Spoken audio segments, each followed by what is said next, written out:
South Africa has an alarming school dropout rate. Approximately 40% of learners who start grade 1 will drop out before completing their final year of secondary school. That's according to a report by the Zero Dropout campaign. The school dropout rates in rural South Africa are significantly higher than in urban areas. This disparity is linked to various factors, including poverty, lack of resources, and inadequate infrastructure in rural schools, amongst others.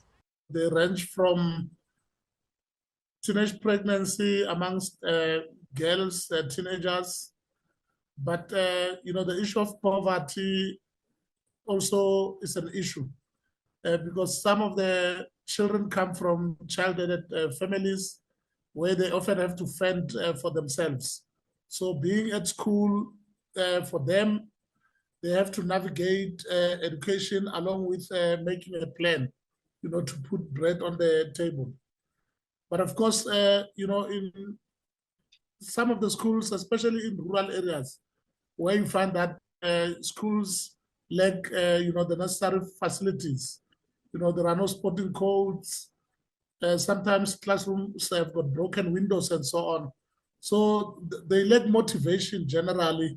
The International Labour Organization asserts that in South Africa, approximately over 500,000 children engage in various forms of work that hinder their development and well-being. While South Africa has a legal framework against child labour, enforcement and awareness remain major challenges. In South Africa today, 571,000 children are involved in some form of child labour or the other, and this is throughout the country.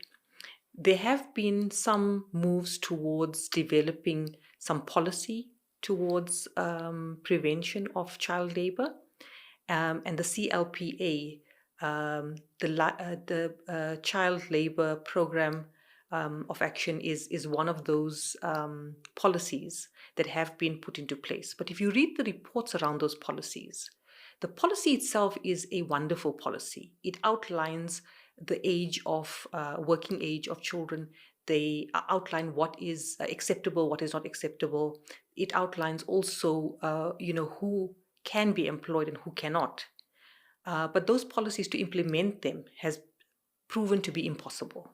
I think that the problem can only be stopped if there's proper monitoring and evaluation, and there's proper implementation of the CPLA. Until that time, we will continue to have the cycle of perpetuation. The country's National Education Department says it currently has support programs to prevent pupils from dropping out of school. We find that a lot of children are actually, part of the reason why they drop out is because they're not performing well at school. And then that needs to be our question of how do we make sure that we assist young people to be able to perform well in school. And then of course there's other issues around teenage pregnancies, rapes that happen in schools. And those are the things that we need to be asking ourselves, how do we better support learners? And that's why we even have support programs.